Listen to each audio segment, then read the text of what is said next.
si Yusek Bernardo, hindi ganyan kaloko-loko yan nung panahon namin.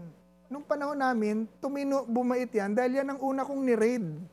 Chair, are there familiar names during your time as a corruption chair na lumulutang ngayon sa investigasyon? Opo, yun, yung mga nakaupo rin kanina, Yusek Bernardo, sila Alcantara, yung si Congressman Eric Yap was also in the list, si Congressman Vargas was also in the list of the 9 congressmen. Yun po, the rest kasi natanggal eh.